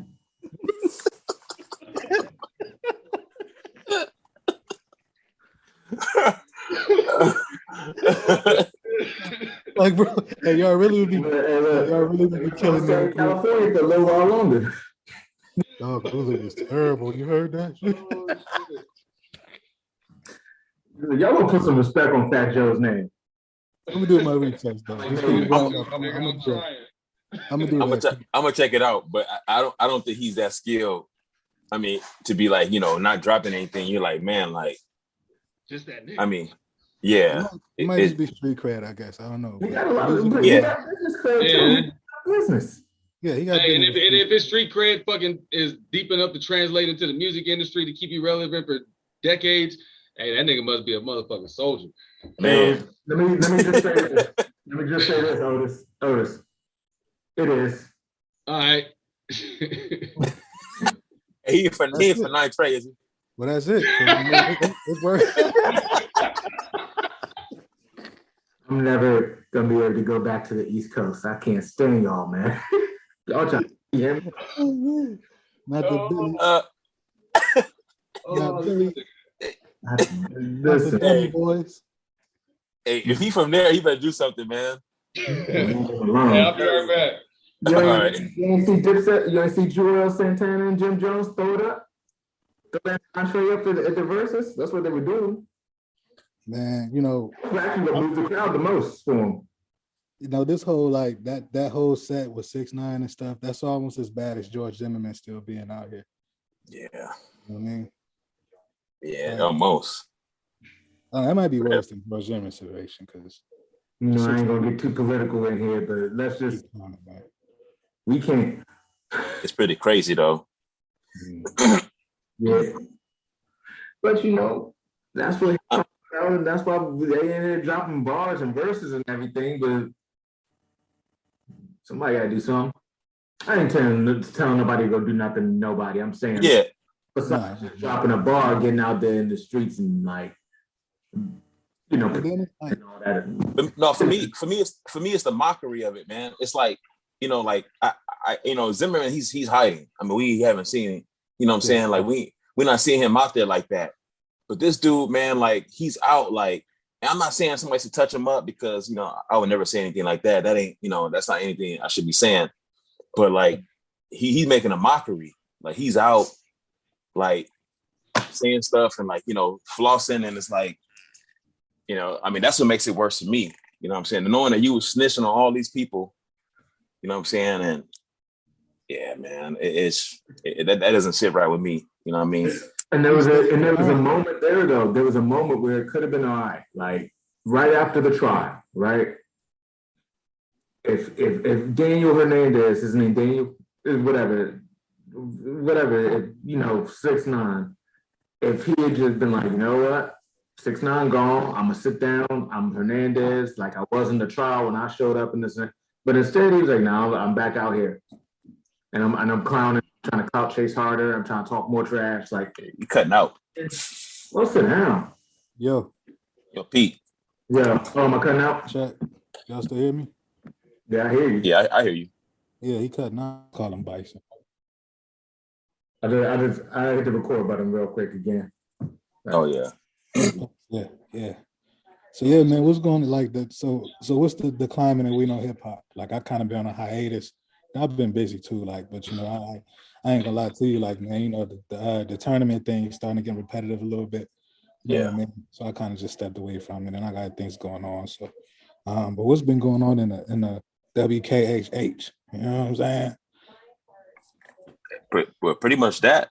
You know what I'm saying? These little tournaments. I mean, just been kind of quiet lately, man. Yeah, it'd be kind of dry when you think about it. Yeah. I will say, I done seen some more people whose names I ain't seen before pop in and say some things or like posts. I don't see that, so like that's good. You gotta keep that momentum. I mean, I'm still top 5 in there, right?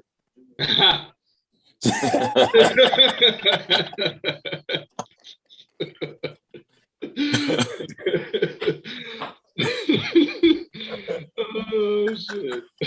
Oh Of man, course you are, my man. Of course you man, are. I love it, man. I love it. I love it, man. I think cats need to be on that Freestyle Friday more though. I mean, I like those, man. When cats would just, like Drew Martin, he would drop those a lot. You know what I'm saying? Drive through Drew, do his thing. Yeah, man. I miss my those. man Biggles. I don't know where my man Biggles went. I was always tuned in to Biggles when he spit. I don't know. It just seemed like it's the same people all the time. Yeah. And then I feel like, man, I'm done rapping for free. So now we do this like mixtape thing. If I'm gonna rap, like let's do something for real. You know what I mean? But obviously, y'all already know my gimmick is to keep my videos short. That's just part of my gimmick. You know what I mean? Just to get y'all talking and build this character being the most hated. But niggas really don't want to smoke, man. But yeah, man. Like whenever we want to do this mixtape thing, I'm down for real. I mean, I think they said it in who said it? Ludacris to Terrence Howard. Everybody deserves a shot.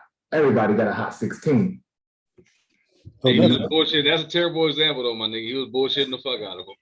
He threw that nigga's tape in the toilet, bro. Boy, that man. That's out of here, too.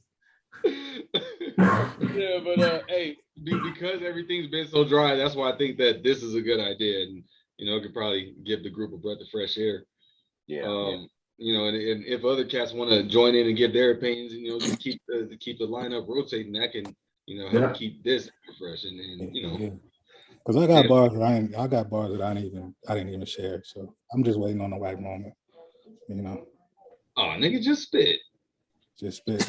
At least you got it in you, bro. It's been a while since I picked my pen up, and the last time I tried, I'm over here overthinking like a motherfucker. Like, oh man, it took me forever just to write a couple of bars out. Like, cause I've just been focused on learning how to read music and write in production wise and whatnot. Like I tried to pick up the guitar.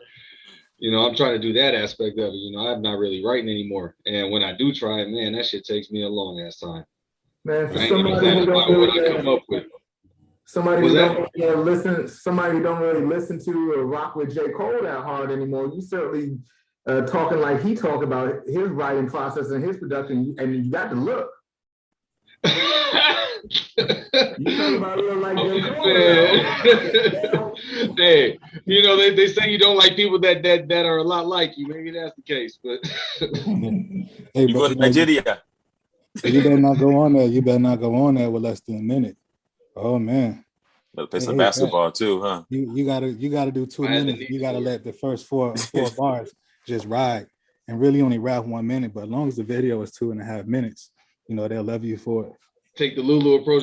Talk for a minute. That keep the verse short. Yeah. And be up out of there. Yeah, be up out of there, man. I want to see the freestyles come back though for sure. You do? Oh yeah, definitely. Yeah. All right. Niggas in that group got talent, man. Yeah, those are dope. Okay. Hey man, you gotta let me wear that chain next time we do this, man. You know what I mean? We gotta share that one, man. You can't have this one. You can't have this. And I ain't never had nothing real in my life, so I went ahead and splurged one time. Hey man, that's what's up, man. Be blessed. It's nice, man. It's in Miami. That's nice. Yeah, man. I seen the little ring you got. It's for your wife, for your missus. I'm shine. I ain't got none of my jewels. Keep up with y'all. I ain't got none of my jewels. I ain't got my gold in my mouth, man. Look, they done moved down. They got a new house in the south and everything. They got a plantation in the south. Got red bottoms on, Are you from the South originally? For me? Yeah. Yeah, I'm originally from North Carolina. Oh, okay. Yeah, but like right on. Like Future and them say, man, got red bottoms on, life is good. You know what I'm saying?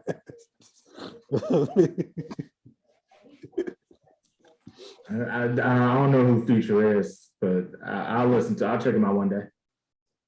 Yeah. People say he the GOAT, man. You know, he's trying to get that money like Pete. You know what I mean? Just working on the weekend like usual. You know what I mean? I'm trying to settle down and be a family man like Ahmad. That's all. One of these days. That's Otis. Otis is a family man.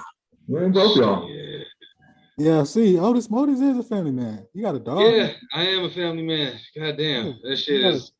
That shit is beautiful and ugly at the same time, man. See, you got the dog, man. Hell yeah, man. There's too much estrogen in this house, bro. I got 2 girl dogs. I got my lady, my daughter, and another daughter on the way. Like, I'm about to lose my goddamn mind, bro. Oh, man. So all I hear is we need to have a We Know Hip Hop barbecue stack. Hell yeah.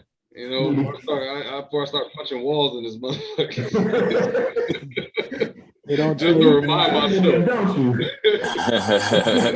Remind myself. I'm a man, damn it. Otis gonna be trading boys in the hood, man. That's that big Eminem energy. On that swinging. Otis gonna be swinging. Hear that boys in the Hell yeah, every time I walk in the door. That's what it's gonna be. I hate it here.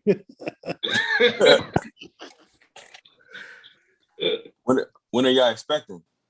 Early December. Congrats. Thank you. Yes, Man. That's the blessing, man. That's dope, man. That's dope. It is. It's rough, but it is. Yeah, we done over here, man. Yeah. 2 boys, that's it, man. I believe it. They wild, man. I'm done too. Everybody's asking, like, are you gonna try to have a boy? Like, nah, bro. I got a cousin that got 4 girls because he kept trying for a boy. My stepbrother got 4 girls because he kept trying for a boy. Like, nah, it's not happening. I'm not even gonna run that route. Damn, Ahmad, you got 2 boys? That's right. I didn't know that. They expensive, man. Kids are expensive. I think I met Ahmad. Ahmad, how old were you when I met you? 23? No, I wasn't that young. Wait, let me see. It's 2004, maybe 26. It was 03. 25. It had to be 03. I was 25 then. Yeah, I'm 43 now. 43. Hey, good luck with them 2 boys, because I remember you back then. Good luck with them 2 boys. So keep your bail money. They hyper just like me, man.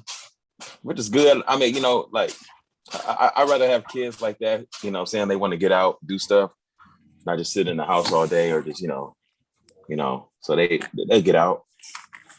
Yeah, it's been hot lately, but we tried to go to the pool, but yeah, they get out. Old and be like, yo, let's jump pops. See if we can still hold that shit down. Yeah, they just might. You never know. Yeah, there's gonna come a day where all that play fighting gonna have to come to an end. Oh, they say about boys, man, you gotta fight them eventually one day. Like every man gotta fight and pretty much check them. Like, all right, son. All right, goddamn it, I'm your father now. Don't forget. Yeah. Take it easy on me. Look, I remember the day I had to save my nephew. And I was staying. Look, he bucked up one time too hard and pops. Boop, and I was like, "Hey man, come on with me, young boy." Like, he's like, "I'm gonna fight him." I was like, "No, you're not. You're not gonna fight him. You're gonna get knocked out, and that's gonna be the end of the discussion right there. Sit down, like." Well, by the time I'm let me see, my youngest, he's 3, so by the time he's 18, I'll be 58, man. So I mean, I ain't gonna be in though. I mean, yeah, I'm good. Yeah, I ain't gonna mess with him. Look, everybody who messes with you, we gonna mess with you. I'm like, hey son, what's up, man? You want some ice cream today? Let's go, man. Let's go out to eat. You got a pistol in your cargo shorts. Pistol in your cargo shorts. I'll be in diapers. Yeah, ain't no wrong. That's our old school parenting. Ain't no wrong with that. Yeah, all I have is a daughter, man. You know, and I kind of want a son because if I could do it, I can teach woodworking, you know, and I can teach them like, you know, what I started as far as my business, like with woodworking and stuff. You know, the girl, I'm not going to bring her in there with them saws and be like, all right, you know what I'm saying? This is this saw, you know, we're going to, you know. Hey, shit, if she want to do it, do it. Yeah, for sure. I would rather her do like tennis or, you know. Nah, but if she want to woodwork like daddy, then let her do it, man. Oh, well, yeah, definitely let her do it for real. I'm not teaching her no domestic skills. Like, nope, I'm not teaching you to be somebody's. No, you're gonna do science. You're gonna do I got her a telescope and all that stuff, man. I didn't buy her like no kitchen set and ironing board. Like, nah, bro, I'm not doing that. How old is she? She'll be 8 September. Like, 8. That's what's up. Whole second grader, man. They grow so fast, man. Tell me about I'm over here with nothing. I got no kids. Well, you got no kids? No kids. Man, I thought you was getting cutty over there, man. Hey, look, you see this chain? I'm selfish. Man, that's it. He saying you dry, man. Listen, man, it is what it is. Man, I retired from that life, man. But I ain't mad at you, man. Ain't no rush. You know, you mess with kids with the wrong person. It didn't happen in time. Look, the running Amada vouch for this. The running joke in my family is like, yeah, you probably got a couple down in Mexico. Because back when I lived in Arizona, Amada knows I used to be in Mexico every weekend. Just hanging out. We drive down to we could drive there in an hour. We drive down to Mexico and hang out for the night. Hey, I still don't know how we got back that one night. Man. Look, y'all two know old me. Ahmad remember young me. Reckless. Look, I used to drive us down to Mexico. We drink until 2, 3 a.m. in Mexico and get back in the car and drive back across the border. Fucked up. Hey, you know, the crazy thing was, like, I drove down there.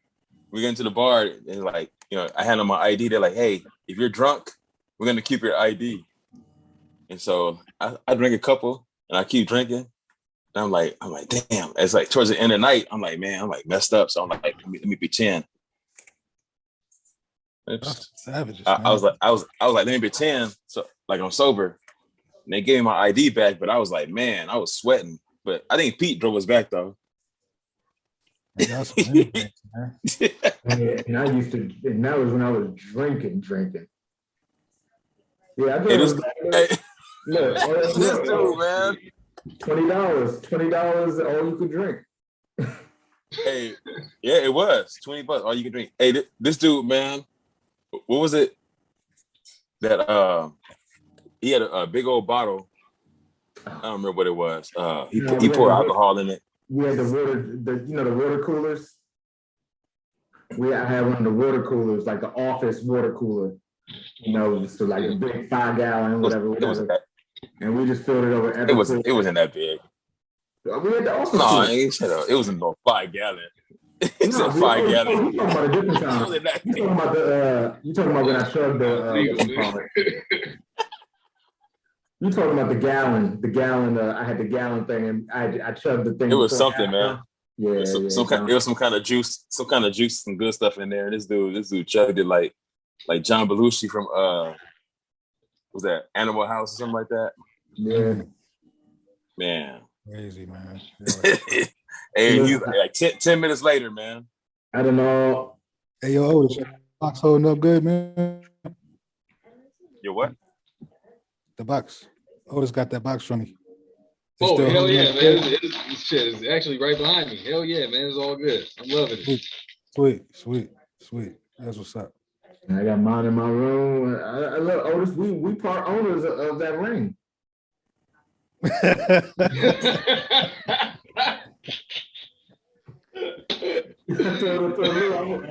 bought that piece from you, man. It wasn't cheap.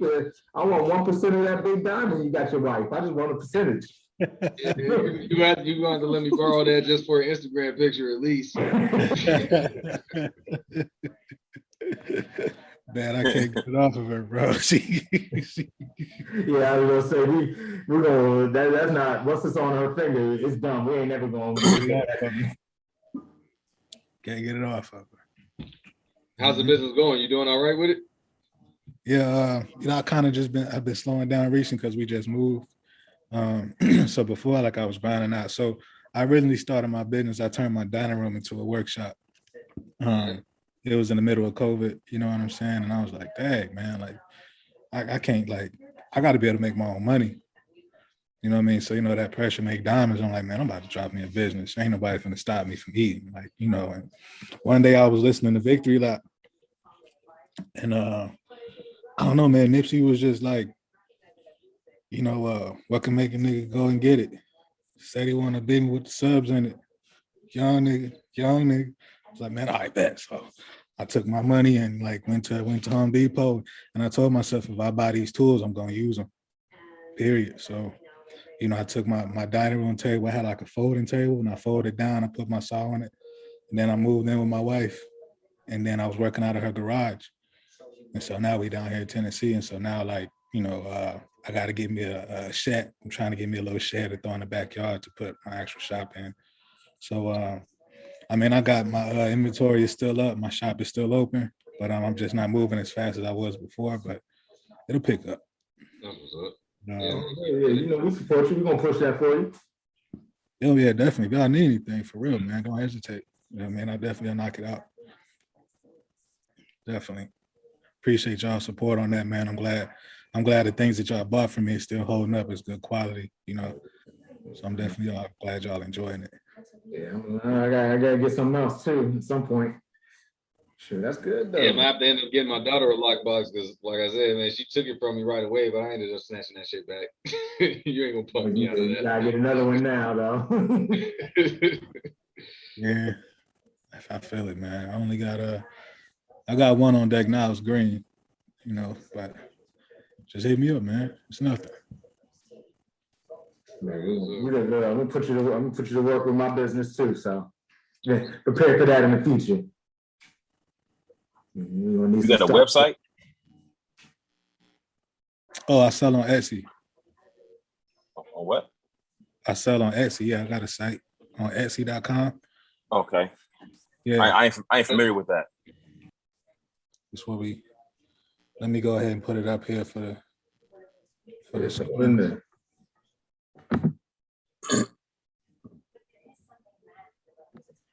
That's Plain Grain Deco. I'm the CEO. Straight up handcrafted wood decor.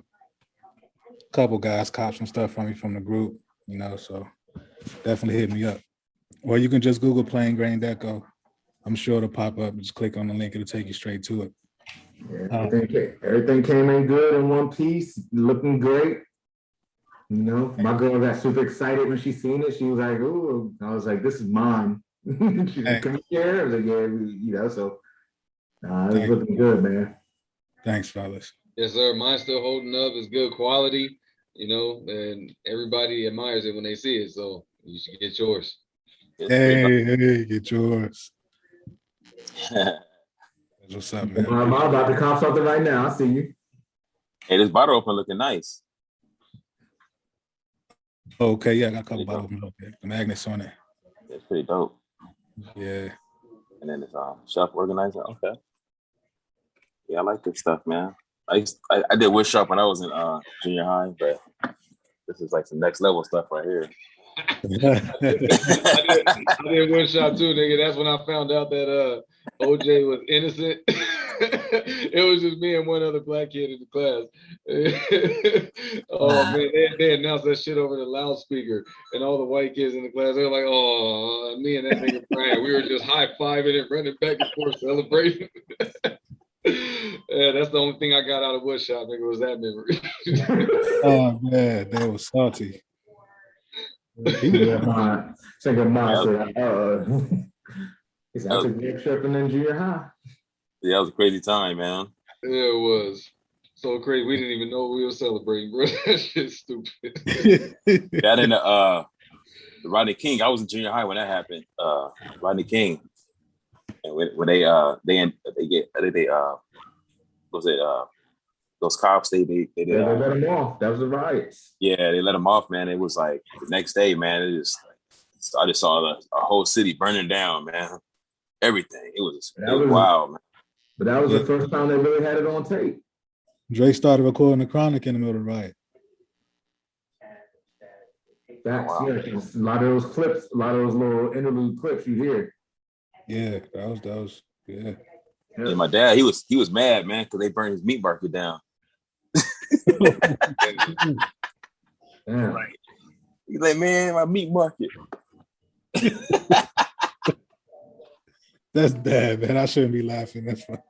Why are you laughing like that? Yo, was he able to? Did he open it back up? Because I'm thinking. Not my dad. Going up the meat market, they just cooked the food. No, his meat market. He used to go shop. Yeah. Oh, okay. I was like, we laughing at black businesses. Damn. I know, right? No, but I know. Your pops lost his business and you laughing like, all right.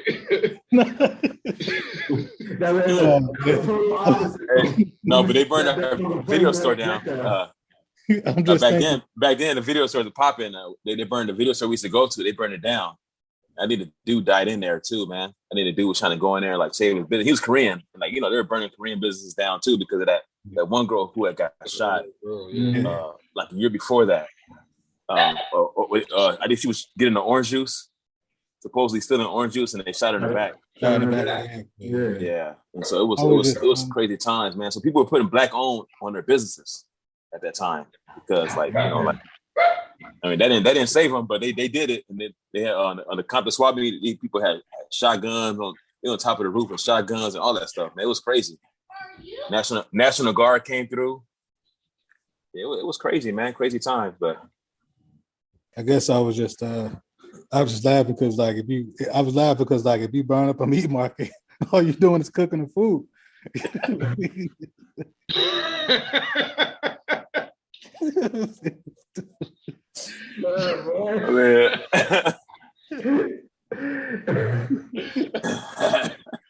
Oh shit! Free barbecue. I'll be fooling, man. Shit. Excuse me. Y'all make me laugh and cough and shit. Hey, so going forward, I mean, it seems like things are kind of slowing down right now. Y'all want to do this weekly, bi-weekly, or what's going on? We talked about that. You were away. Okay. He was well, we got to talk about it again because I was on Chop. My internet was cutting out. Yeah. So I'm down every week, but I think like if Lulu said, like if there's a major topic, we can really do this. But like if we do something every week, it probably could be a little shorter. We could address some kind of topic. I think we can make sure we stay on top and make it short. But cats ain't gonna watch this every week, so something short, 20, 30 minutes. We can keep it that short, and then you know what I'm saying. But like for the long ones like this, for something like major that comes out like that Donda ever drops, you know what I'm saying. I'm sure that'll probably give us nothing to talk about because there's probably nothing on it. But I don't know.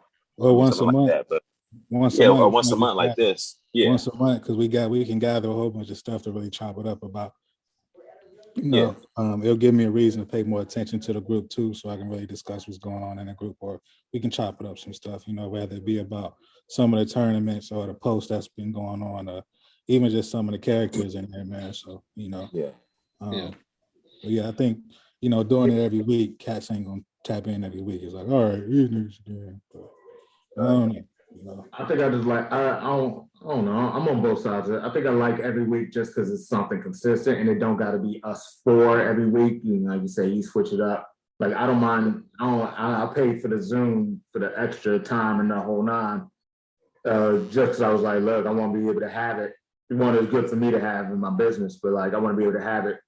I don't mind hosting and be like, it don't got to, even if I'm not talking it out there, just be whatever, have it open. Like y'all four gonna talk about whatever. I don't know. I think. Man, I'm going to just be us four. I don't care. I'm not gonna be reliable. You know what I mean? It could just be us four. Us four core, and then we bring in people every now and then. Like we had already talked about bringing in Jared. Yeah, that's cool. We can invite some folks, but I think once certain folks get in here, they're gonna try to think it's their thing too, you know. But I kind of want to keep things separate so that it's like a couple different things going on in the group, but then people, not just like one person on everything going on, or you know what I mean? I don't know, you know. Yeah. Like, Not fair. Why don't we not do every week though? Every 2 weeks. I just think 1 month a long time because you at the end of the month you can do a longer one like we just did today and talk about all kinds of stuff. But if we do every 2 weeks, it's just like 30 minutes. That's why I was okay with every week because if it's only doing like 20, 30 minutes. okay. Yeah, every 2 weeks sounds good. It does sound like an easier way to keep it shorter without being overwhelming. Yeah. To the group. As of right now, like maybe if things pick up steam and there's more demand or more news pops off, then we could do every week or you know. But yeah, I think bi-weekly sounds like the best bet. Okay. That was for everybody. And then if we want to do a longer one at the end of the month, we're just happy to naturally talk about the shit longer because it's on the plate. That's cool too. Yeah, I think as long as we communicate in the group chat too, so we'll be prepared more for about when we approach the next one and stuff. But this one is a good like pilot. Now that I can see everybody can get on and what I mean, we kind of then chopped it up and kind of got a good environment already kicked off. So yes, sir. It definitely would just get better from here. You know what I mean? That's a bet. What's the name of this stuff? What is this? What is this? What do we That call was a question that I had too. Good shit. What is the name? Oh, that's a good question. I hadn't even it hadn't even crossed my mind yet. So I mean, actually, I guess it did cross my mind because I had a lame ass name for like 1 second. It's almost like a barbershop vibe to me so far. We just get in here and chop it up and we get the food in a little bit, but I don't know what y'all want to call it, man. Because if it ain't gonna be the same for people, like, what is this like? I don't know. Do y'all want to just keep it? I mean, for the most part, just have at least because the way it's going to work, the way life is, we ain't always all going to be for open on Sundays. So we want to just make sure there's at least 2 of us. There's an anchor every Sunday, like even if we have to flip it up with 2 other people, just to keep, but you keep the 2. It's got to be at least 2 out of the 4 of us in it. Yeah, that's a good idea. That's a good idea. Yeah, that's cool. That's a good idea. That way we keep a lot of stories. We already see we're gonna drive the conversations. We already see just from us talking about here. So if we keep 2 out of the 4 of us in it. But that being said, I don't a name wise like because it gotta be catchy. Cats gotta know, like, what I mean, you gotta come. Yeah. You shoot some ideas in the message. Yeah. And you gotta mail me that chain too so I can wear it on the next one. You know what I mean?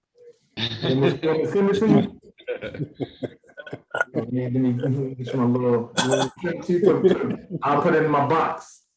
Yeah, I make sure I put on a better shirt next time so I'm not looking like a Fred Flintstone out here. You know what I mean? Came out like Hulk Hogan. I wasn't sure what was going on, bro. I said, we got tassels? Is those tassels? Yeah, right. That nigga said, fuck sleeves today. Right. It's hot out here, man. Oh, yeah. I'm picturing you walking into the ice cream store right now, and then it was like, oh, Lord, you about to pay us some pennies. Oh, man, I'm a savage. Like, you gotta know me, man. I'm a savage, man. My wife be talking about me, too. Like, I ain't gonna lie, like my Are you tearing all the sleeves off your shirts? Then I like knot them up and I braid them, like, so they kind of like tasseled a little bit, like I like I'm about to jump off the rope on somebody, man. Like, the reason I cut down on so much. My football shirt, like the tassels for my football undershirt. Yeah. That was 98. It's not cut short. Them football shirts be cut short. Them joints Ezekiel Elliott be wearing with his belly button. Oh man, no. I can't talk bad about it because I wore those in high school. You had your belly button showing? Yeah, man, it was a style. Football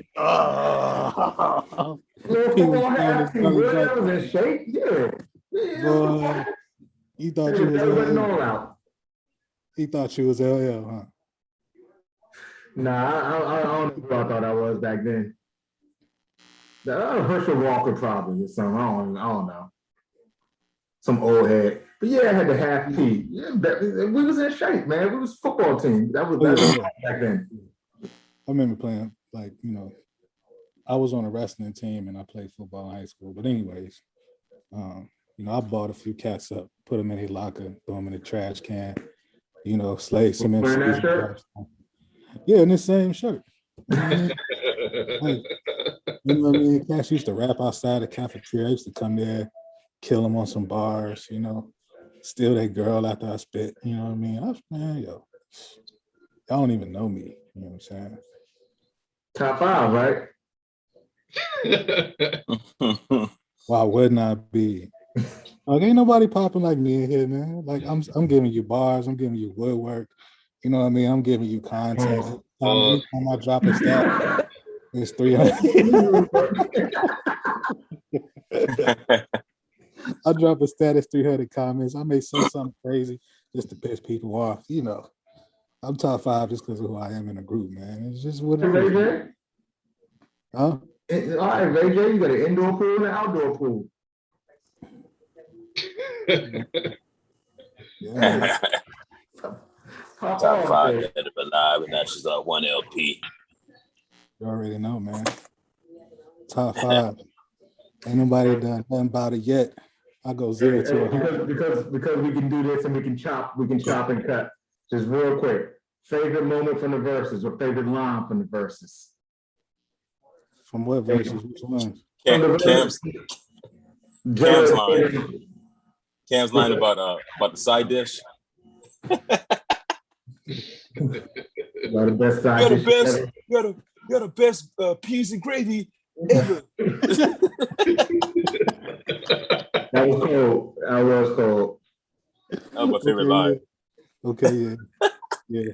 That was cool. Yeah. I think I agree with that one, Cam. Yeah, I agree with that. Mine was still just Jada, like, and then not even the like I'm outside, but right before he started rapping, with DJ, with technician was like, Jada, you got him. And he turned around after giving all that rah-rah, he turned around and turned his back to the camera and he just looked up at Tech and like he had just hyped up everybody and he just real calmly was like, you know I got him, Tech, and then turned back around and started rapping. He was like, man, I've been at him. Like, you already know what time it is. That for me, that little clip moment, that was it. He was like hyped and he turned around and was like, technician was like, yo, you got him, Jay? He's like, you know I got him, man. And then turned around and spit. Yo, when he was like, I'm not gonna lose to somebody in leather pants. Yo, that was a good one too. That was funny. That was a good one. He even said something about him living in Miami too. And that's right before he started rapping. He said something about Cam living in Miami. In Miami. Yeah. Oh, yeah. That was cold. Yeah. Yeah, we got Grammys, they got Grams. That was the one that stood out the most. But I mean, shit, I was laughing at the gang shit the niggas was saying. I just got a bad memory. But yeah, that shit was, they was clowning all night, man. Yeah, they were. Yeah, the Grammys and Grams. Cause like it was that came on the heels of like Jules trying to really pop shit. And he was like, what are you even talking about? Hold on, man. I've been on the do y'all even like girls? Do y'all even like women? Whatever the fuck that nigga said, that shit was funny. And then he came around and dropped that Mariah joint on him, like, shit. Nice little turn around eventually. Yeah, he crushed it. Man. Sure, let's wrap up. Yeah, it's cool, man. I want to keep going, do it twice a week. I mean, twice a week. Man, you know what I meant.